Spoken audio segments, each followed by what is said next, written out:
Assalamu alaikum, my name is Rabia and I am here to teach you biology. Today we start chapter number 13, gaseous exchange. First of all, I will tell you introduction. All the living organisms require energy for their metabolic activities. Similarly, all organisms like plants and animals.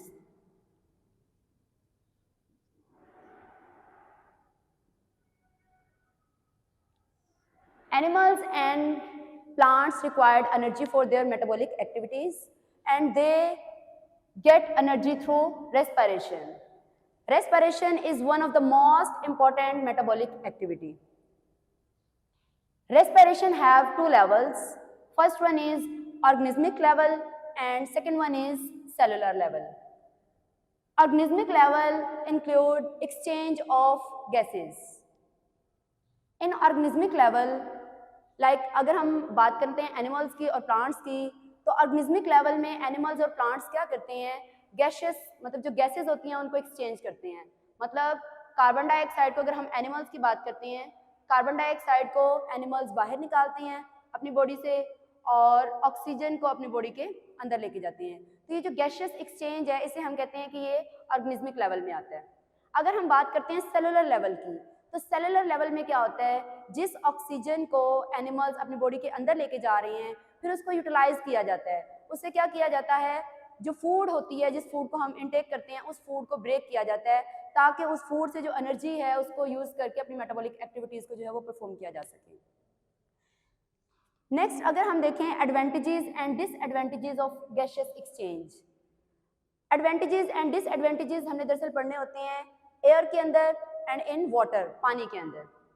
अगर हम बात करें air में, तो air के अंदर जो oxygen content होता है वो बहुत ज़्यादा होता है. इसी तरह आपको पता है वाटर जो है इसके अंदर ऑक्सीजन का जो कंटेंट होता है ये बहुत कम होता है. अगर हम बात करें 1 लीटर, अगर हम 1 लीटर एयर लेते हैं तो 1 लीटर एयर के अंदर तकरीबन 200 ml ऑक्सीजन जो है वो प्रेजेंट होती है. इसी तरह अगर हम बात करते हैं वाटर की, तो वाटर का अगर हम 1 लीटर लेते हैं तो 1 लीटर ऑफ वाटर जो है इसके अंदर तकरीबन 10 ml ऑक्सीजन जो है वो प्रेजेंट होती है. अब आपको खुद ही नज़र आ रहा होगा कि मतलब 1 लीटर एयर के अंदर 200 ml ऑक्सीजन प्रेजेंट है और 1 लीटर वाटर जो है इसके अंदर तकरीबन 10 ml ऑक्सीजन जो है वो प्रेजेंट है. तो इससे आप अंदाज़ा लगा रहे हैं कि वाटर के अंदर ऑक्सीजन कितनी है और जो एयर है उसके अंदर ऑक्सीजन कितनी है. आपको खुद ही पता चल गया होगा कि ये जो एयर है इसके अंदर ऑक्सीजन कंटेंट जो है वो ज़्यादा है और जो वाटर है वाटर के अंदर ऑक्सीजन कंटेंट जो है वो कम है. सिमिलरली अगर हम देखें तो oxygen diffuses about 2000 times more quickly because water is 2000 time denser then water. मतलब ये जो ऑक्सीजन होती है ये एयर से मतलब ज़्यादा जल्दी मतलब 2000 टाइम मोर क्विकली जो है वो डिफ्यूज़ होती है. मतलब अगर हम एयर की बात करें तो एयर के अंदर क्योंकि ऑक्सीजन का कंटेंट ज़्यादा है तो ऑक्सीजन का कंटेंट ज़्यादा होने की वजह से 2000 टाइम्स जो है मोर क्विकली जो है वो ऑक्सीजन एयर से ज़्यादा जल्दी डिफ्यूज़ होती है एज कम्पेयर टू वाटर के निस्बत. अब जो नेक्स्ट हमारा टॉपिक है बुक के अकॉर्डिंग वो है हमारा gaseous exchange in plants. Plant के अंदर गैसियस का एक्सचेंज. अगर हम प्लांट्स की बात करें तो मैंने आपको पहले ही बताया प्लांट्स क्या होते हैं. Plants are living organisms. Plant obtain energy through respiration. Plants से होते हैं वो रेस्पिरेशन के जरिए जो है एनर्जी को ऑब्टेन करते हैं. प्लांट्स के अंदर कोई ऑर्गन एंड ऑर्गन सिस्टम नहीं होता. हायर एनिमल्स में आपने देखा होगा हायर एनिमल्स के अंदर पूरा जो है एक ऑर्गन सिस्टम होता है, मतलब उनके अंदर ऑर्गन्स भी होते हैं और ऑर्गन सिस्टम भी होते हैं. लेकिन अगर हम प्लांट्स की बात करें तो प्लांट के अंदर ना तो कोई ऑर्गन होता है ना ही कोई ऑर्गन सिस्टम होता है फॉर गैसियस एक्सचेंज. मतलब गैसेस को एक्सचेंज करने के लिए कोई भी ऑर्गन या ऑर्गन सिस्टम प्रेजेंट नहीं होता. अगर हम देखें प्लांट जो है इनके अंदर होता क्या है, प्लांट्स के अंदर होते हैं कंडक्टिंग टिश्यूज. कंडक्टिंग टिश्यूज में आपको पता है जाइलम भी आता है और फ्लोएम भी आता है. ये आप स्टार्टिंग से ही पढ़ते आ रहे हैं, क्लास 9-10 से फर्स्ट 2 से आप पढ़ते आ रहे हैं कि जो जाइलम है इसका काम है ट्रांसपोर्ट ऑफ वाटर और जो फ्लोएम होता है इसका काम होता है ट्रांसपोर्ट ऑफ फूड. ये जनरल इंट्रोडक्शन था प्लांट के बारे में बताया. अब प्लांट के अंदर 3 साइड्स होती हैं जिनके जरिए वो क्या करते हैं गैसेस को एक्सचेंज करते हैं. क्योंकि प्लांट के अंदर कोई स्पेसिफिक किस्म का ऑर्गन नहीं होता ना ही कोई ऑर्गन सिस्टम होता है तो उनके पास कुछ साइड्स होती हैं जिनके जरिए वो क्या करते हैं गैसेस को एक्सचेंज करते हैं. First one is stomata. Stomata क्या होता है? सबसे पहले अगर हम देखें main site of gaseous exchange, मतलब गैसेस को एक्सचेंज करने की जो मेन साइट होती है जहाँ से प्लांट सबसे ज़्यादा गैसेस को एक्सचेंज करते हैं वो है स्टोमेटा। स्टोमेटा जो होते हैं ये लार्ज नंबर में, मतलब बहुत ज़्यादा तादाद में जो है लीव्स के अंदर प्रेजेंट होते हैं और जो यंग स्टेम होती हैं उनके अंदर प्रेजेंट होते हैं।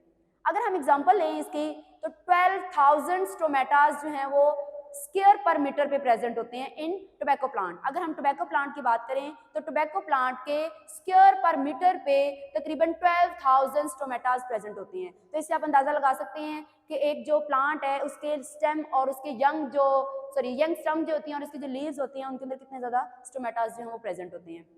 अगर मैं आपको यहाँ पे स्ट्रक्चर दिखाऊं तो ये मैंने यहाँ पे बनाए हैं मेसोफिल सेल्स, क्योंकि अगर हम स्टोमेटा, ये आपको स्ट्रक्चर नजर आ रहा होगा, ये है स्टोमेटा, दिस इज स्टोमेटा। ये जो स्टोमेटा होता है ये लीड कर रहा होता है पीछे मेसोफिल सेल्स के साथ। ये जो मैंने ये सेल्स बनाए हैं ये आपको नजर आ रहे होंगे, ये हैं मेसोफिल सेल्स, ये मेसोफिल सेल्स हैं। अब ये जो स्टोमेटा होते हैं इनके अंदर यहाँ पे अगर हम बात करें तो ये एक स्पेस होती है, स्टोमेटास जो होते हैं ये क्लोज भी हो जाते हैं और ओपन भी हो जाते हैं। तो जब ये स्टोमेटा जो है ये ओपन होते हैं ये क्या करते हैं, कार्बन डाइऑक्साइड को अंदर ले जाते हैं, मतलब लीव के थ्रू, और जो ऑक्सीजन होती है इसको ये बाहर निकाल देते हैं। अब यहाँ पे ये जो मेसोफिल सेल्स हैं इनके दरमियान जो है एयर स्पेसेस प्रेजेंट होती हैं।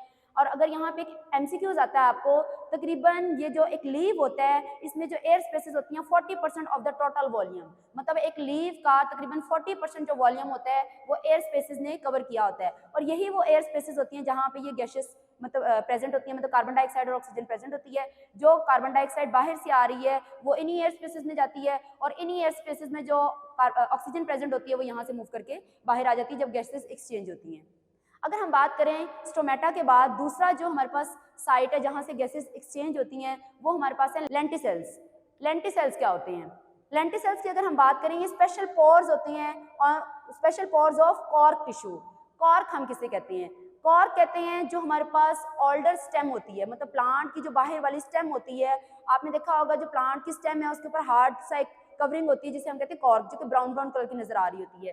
ये जो कॉर्क होती है इसके ऊपर होते हैं लेंटिसेल्स। अब ये लेंटिसेल्स क्या होते हैं? ये पोर्स होते हैं उस कॉर्क के ऊपर, मतलब जो स्टेम है उसके ऊपर वो जो हार्ड सी कवरिंग नजर आ रही होती है आपको, उसके ऊपर कुछ पोर्स होते हैं जिनको हम कहते हैं लेंटिसेल्स। इन लेंटिसेल्स के जरिए भी ये जो प्लांट्स हैं ये क्या कर सकते हैं, गैसेस को एक्सचेंज कर सकते हैं। तो लेंटिसेल्स के बारे में देखें, special pores of cork tissues. Cork tissue क्या होता है? Cork tissue form by dead cells, मतलब ये जो कॉर्क टिश्यू होते हैं ये कहाँ से बनते हैं? ये डेड सेल से बनते हैं और ये कहाँ पे प्रेजेंट होते हैं? Present on older stem. ठीक है, तो ये हमारे पास सेकंड जो है वो साइट थी जहाँ से प्लांट जो है वो गैसेस को एक्सचेंज कर सकते हैं। इसी तरह अगर हम बात करें थर्ड स्टेप की कि मतलब प्लांट्स जो है वो किस तरह से गैसेस को एक्सचेंज कर सकते हैं, तो एक हमारे पास होते हैं लैंड प्लांट और एक आपको पता है हमारे पास होते हैं aquatic plant.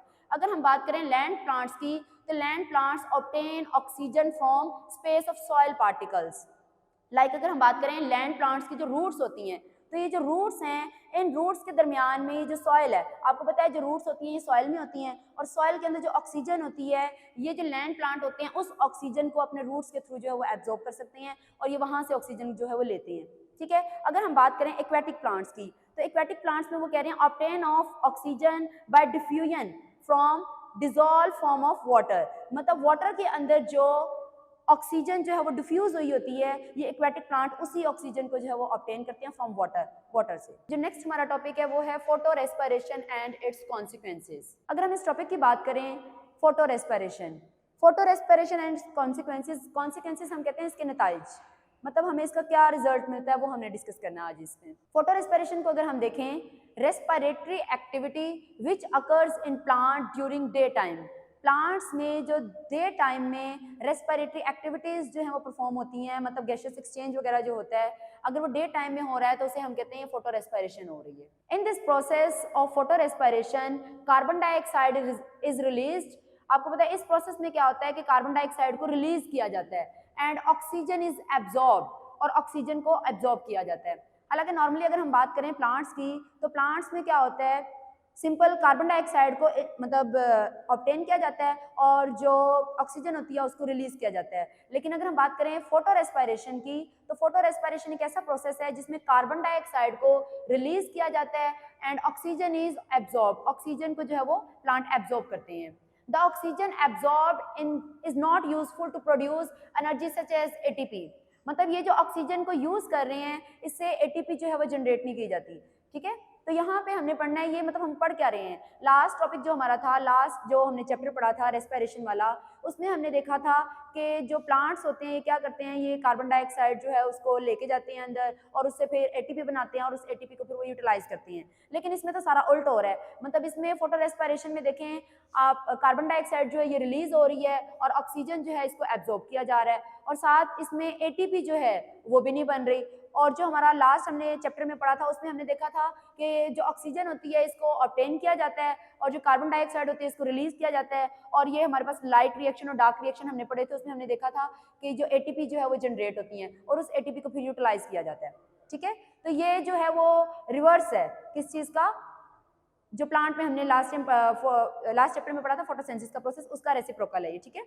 In other words photo respiration is a light dependent process, ये एक लाइट डिपेंडेंट प्रोसेस है, मतलब ये लाइट के ऊपर डिपेंड कर रहा होता है, ठीक है। During which oxygen is absorb, जिसमें ऑक्सीजन को एब्जॉर्ब किया जाता है and carbon dioxide is release, वही बात रिपीट हुई है कि मतलब इसमें ऑक्सीजन जो होती है उसको एब्जॉर्ब किया जाता है और जो कार्बन डाइऑक्साइड होती है उसको रिलीज किया जाता है। This oxygen is drive from the early reaction of photosynthesis, और ये जो ऑक्सीजन होती है ये आती कहाँ से है, आपको पता है फोटोसिंथेसिस का जो प्रोसेस है, फोटोसिंथेसिस के प्रोसेस में आपने लाइट रिएक्शन जो पढ़ा हुआ है वहीं पे जो ऑक्सीजन जो जनरेट होती है उसी ऑक्सीजन को यहाँ पे यूटिलाइज किया जाता है। The photo respiration is a process in which ribulose bisphosphate carboxylase oxygenase rubisco, हम पीछे जो पढ़ रहे थे हमने देखा था कि जो फोटोसिंथेसिस का प्रोसेस है, फोटोसिंथेसिस में जो डार्क रिएक्शन था, डार्क रिएक्शन में क्या हो रहा था कि जो RUBP है मतलब राइबोलोज बिसफॉस्फेट कार्बन डाइऑक्साइड जो है इसको ऑब्टेन कर रहा था और फिर उसके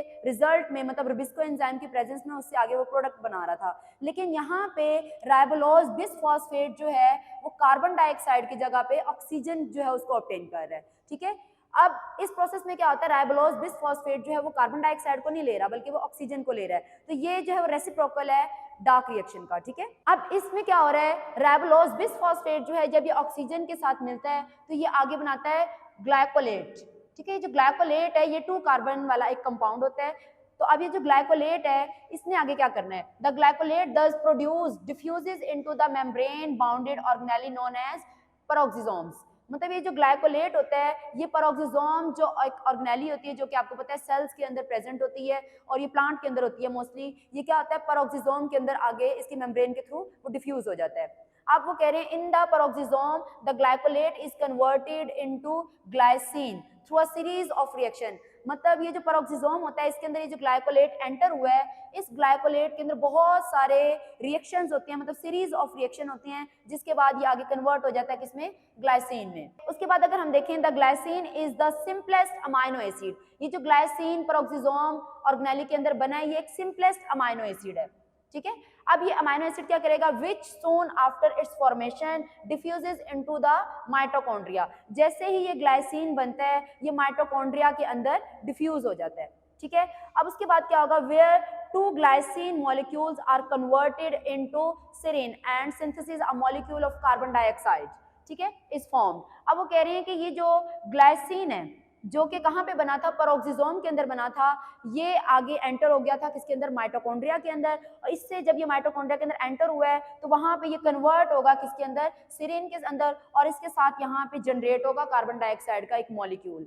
अब यहाँ से एक सिंपलेस्ट सा डिफरेंस अगर मैं आपको बताऊं फोटोसिंथेसिस के दरमियान और फोटो रेस्पिरेशन के दौरान, मतलब इन दोनों के दरमियान अगर डिफरेंस बताऊं, फोटो रेस्पिरेशन जो है इसमें कार्बन डाइऑक्साइड जो है इसको रिलीज किया जाता है और इसके साथ साथ एटीपी और NADPH जो है इनको भी यूज किया जाता है। लेकिन अगर हम बात करें फोटोसिंथेसिस का जो डार्क रिएक्शन था जिसे हम कह रहे थे कैल्विन साइकिल, कैल्विन साइकिल में क्या हो रहा था, एटीपी जो है वो सिंथेसिस मतलब उसकी सिंथेसिस हो रही थी, मतलब वो जनरेट हो रहा था और इसके साथ NADPH जो है ये भी मतलब बन रहे थे और इसके अंदर जो है वो कार्बन डाइऑक्साइड को यूज किया जा रहा था। मतलब अब ये तीनों चीजें जो हैं वो एक दूसरे के उल्टे हैं, मतलब फोटो रेस्पिरेशन की बात करें तो इसमें कार्बन डाइऑक्साइड को रिलीज किया जा रहा है, जबकि अगर हम बात करें फोटोसिंथेसिस में डार्क रिएक्शन में उसमें कार्बन डाइऑक्साइड को यूटिलाइज किया जा रहा था। अगर हम दूसरा देखें पॉइंट तो वो अगर हम फोटो रेस्पिरेशन की बात करें इसमें एटीपी और NADPH जो है वो यूटिलाइज हो रहे हैं, जबकि अगर हम बात करें फोटोसिंथेसिस में कैल्विन साइकिल की तो वहां पे एटीपी और NADPH जो है वो जनरेट हो रहे थे। अच्छा, नेक्स्ट हमारा जो टॉपिक है वो है respiratory organs in representative aquatic and terrestrial animals. सबसे पहले हमने देखना है properties of respiratory surfaces in animals. मतलब respiratory surfaces in animals are the site where gaseous exchange take place. मतलब रेस्पिरेटरी सर्फेसिस वो जगह होती हैं, वो साइट्स होती हैं एनिमल्स के अंदर, जिन साइट्स के जरिए एनिमल्स क्या करते हैं, गैसेस को एक्सचेंज कर सकते हैं। The respiratory surfaces most animals exhibit the following features। मतलब जो रेस्पिरेटरी सर्फेसिस होती हैं इनके अंदर मोस्टली क्या प्रॉपर्टीज होनी चाहिए, इनके क्या फीचर्स होने चाहिए, हमने वन बाय वन करके वो हमने डिस्कस करने हैं यहाँ पे। सबसे पहले अगर हम बात करें लार्ज सरफेस एंड मॉइस्ट, मतलब जो रेस्पिरेटरी सरफेस है जहाँ से एनिमल ने गैसेस को एक्सचेंज करना है, पहली बात कि वो सरफेस जो है वो लार्ज होनी चाहिए। मतलब उसका सरफेस एरिया जो है वो लार्ज होना चाहिए ताकि इजीली गैसेस जो है वो एक्सचेंज हो सकें। मतलब कार्बन डाइऑक्साइड जो है वो इजीली बाहर जा सके बॉडी से, और जो ऑक्सीजन है वो इजीली बॉडी के अंदर आ सके। ठीक है, तो ये सबसे पहले इंपॉर्टेंट पॉइंट है कि जो रेस्पिरेटरी सरफेस है उसका सरफेस एरिया जो है वो लार्ज होना चाहिए। दूसरा जो इसमें पॉइंट है वो है मॉइस्चर। मॉइस्चर बहुत ज़्यादा ज़रूरी होती है। मतलब जो रेस्पिरेटरी सरफेस है इसका मॉइस्चराइज होना बहुत ज़्यादा ज़रूरी है। अब लाइक हम ह्यूमंस की बात करें तो ह्यूमन का जो रेस्पिरेटरी ट्रैक है वो सारा का सारा आपको पता है बहुत ही ज़्यादा मतलब मॉइस्चर होता है, उसके अंदर म्यूकस होता है उसके अंदर। अब ये क्या करता है, ये एक प्रोटेक्टिव कवरिंग बना रहा होता है। मतलब जो हमारा पूरा रेस्पिरेटरी ट्रैक है इसके ऊपर ये जो म्यूकस की लेयर होती है ये हमारी जो ये रेस्पिरेटरी ट्रैक है इसको प्रोटेक्ट कर रहा होता है फ्रॉम बैक्टीरिया। ठीक है, बैक्टीरिया वगैरह से प्रोटेक्ट कर रहा था ताकि बैक्टीरिया जो है हमारे रेस्पिरेटरी ट्रैक को जो है वो किसी तरह का नुकसान ना पहुंचा सके। ठीक है, इसके बाद अगर हम दूसरी बात करें तो थिन एपिथेलियम, मतलब ये जो रेस्पिरेटरी सरफेस होती है इसका थिन होना बहुत ज़्यादा ज़रूरी है। ठीक है, मतलब अगर हम देखें the distance across which diffusion has to take place should be little. मतलब वो सरफेस एरिया जहाँ से डिफ्यूजन होनी है, मतलब गैसेस ने एक्सचेंज होना है, वो सरफेस एरिया जो है उसका वो थिक होना चाहिए, उसको पतला होना चाहिए। ठीक है, in most animals the epithelium which separates air and blood is only 2 cell thick। मतलब वो कह रही हैं कि जो एपिथेलियम है वो सिर्फ 2 सेल थिक होनी चाहिए, इससे ज्यादा थिक नहीं होनी चाहिए, क्योंकि अगर इससे ज्यादा थिक होगी तो गैसेस का एक्सचेंज होना जो है वो थोड़ा सा डिफिकल्ट हो जाता है। इसके बाद अगर हम बात करें थर्ड पॉइंट की तो थर्ड पॉइंट है ventilation. Ventilation maintain a steep diffusion gradient. There is a big difference in the concentration of the gases at 2 points which bring about diffusion। अब वेंटिलेशन क्या होता है, वेंटिलेशन का अगर हम नॉर्मल बात करें तो वेंटिलेशन में आपको पता है ऑक्सीजन का अंदर जाना और कार्बन डाइऑक्साइड का बाहर आ जाना। ठीक है, ये हम नॉर्मल मतलब जो सांस ले रहे हैं इसे हम कह रहे हैं हम वेंटिलेशन हो रही है। ठीक है, अब वो कह रहे हैं कि वेंटिलेशन में होता क्या, ventilation maintains a steep diffusion gradient. मतलब वेंटिलेशन होती कैसी है, सिंपल सा एक प्रोसेस है जहां पे मतलब हायर कंसंट्रेशन होगी, हायर कंसंट्रेशन से अगर लोअर कंसंट्रेशन की तरफ से कोई चीज मूव कर रही है इसे हम कहते हैं डिफ्यूजन। तो आपको पता है जो ऑक्सीजन है, ये ऑक्सीजन जो है एयर के अंदर इसका कंटेंट ज्यादा है और हमारी बॉडी के अंदर इसका कंटेंट जो है वो कम होता है, तो इजीली जो ऑक्सीजन होती है ये एयर से हमारी बॉडी के अंदर डिफ्यूज कर जाती है। इसी तरह अगर हम बात करें कार्बन डाइऑक्साइड की तो कार्बन डाइऑक्साइड जो होती है हमारी बॉडी के अंदर इसकी कंसंट्रेशन जो वो ज्यादा होती है और एयर के अंदर इसकी कंसंट्रेशन जो वो कम होती है, तो इजीली जो कार्बन डाइऑक्साइड होती है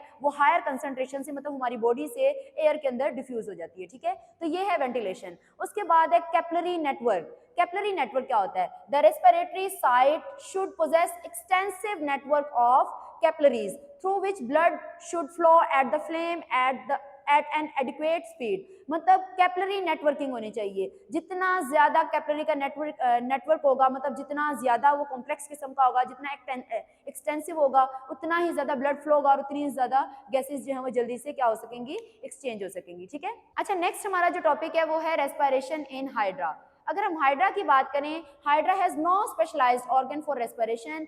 जो हाइड्रा होता है इसके पास कोई भी स्पेशलाइज्ड किस्म का ऑर्गन नहीं होता रेस्पिरेशन के लिए। आपको पता है हाइड्रा जो है सबसे सिंपलेस्ट अगर देखें तो ऑर्गेनिज्म होते हैं, इनमें जो है वो कोई स्पेशलाइज्ड किस्म का जो है वो ऑर्गन नहीं होता जिसके जरिए ये रेस्पायर कर सकें। मतलब इनके अंदर ना तो कोई डाइजेस्टिव सिस्टम होता है, ना ही कोई रेस्पिरेटरी सिस्टम वगैरह होता है, इनके अंदर कोई खास किस्म का सिस्टम नहीं होता, ना ही मतलब कोई स्पेशल किस्म का ऑर्गन और ऑर्गन सिस्टम नहीं होता। तो इनके अंदर कोई भी सिस्टम नहीं है मतलब ऑर्गन का जिसके जरिए रेस्पायर कर सकें। एक्सचेंज ऑफ गैसेस, तो ये गैसेस को एक्सचेंज किस तरह से एक्सचेंज करते हैं, ये दरअसल surface in contact with water, इनकी जो बॉडी होती है, इनकी जो बॉडी सरफेस होती है ये उसके जरिए ही क्या कर लेते हैं, गैसेस को एक्सचेंज कर लेते हैं। लाइक जैसे कि आपको डायग्राम नजर आ रही होगी, इस डायग्राम के अंदर क्या हो रहा है, हाइड्रा जो है ये फूड जो है इसको अंदर एंटर कर रहा है और ये आपको यहाँ पे नजर आ रहा होगा इस फूड के साथ अंदर वाटर भी एंटर हो जाता है। अब यहाँ पे आपको नजर आ रहा होगा अपनी बॉडी के जरिए ये कार्बन डाइऑक्साइड को अपनी बॉडी से बाहर निकाल रहे हैं और बॉडी के थ्रू ही ये क्या कर रहे हैं, ऑक्सीजन को जो वो अंदर लेके जा रही हैं। तो हाइड्रा जो है ये सबसे सिंपलेस्ट ऑर्गेनिज्म है, इनके अंदर कोई ऑर्गन सिस्टम नहीं होता, ये अपनी बॉडी के जरिए ही गैसेस को एक्सचेंज कर लेते हैं। ठीक है, अच्छा नेक्स्ट हमारा जो है वो है रेस्पिरेशन इन अर्थवॉर्म। अर्थवॉर्म जो है ये हाइड्रा की निस्बत थोड़ा सा जो है वो कॉम्प्लेक्स होता है, although earthworm is much complex than hydra. ठीक है, मतलब अगर हम बात करें हाइड्रा की, तो हाइड्रा जो है इसके अंदर कोई स्पेशल किस्म का जो है वो ऑर्गन सिस्टम नहीं था जिसके जरिए वो रेस्पायर कर सकते। ठीक है, तो यहाँ पे अर्थवॉर्म जो होते हैं ये इनके अंदर भी कोई खास किस्म का सिस्टम नहीं होता, लेकिन ये फिर भी हाइड्रा की निस्बत थोड़े से कॉम्प्लेक्स होते हैं। Yet it does not have any specialised respiratory organ, इनके अंदर भी कोई स्पेशल किस्म का ऑर्गन नहीं होता रेस्पिरेशन के लिए। तो फिर ये किस तरह से करते हैं गैसेस को एक्सचेंज?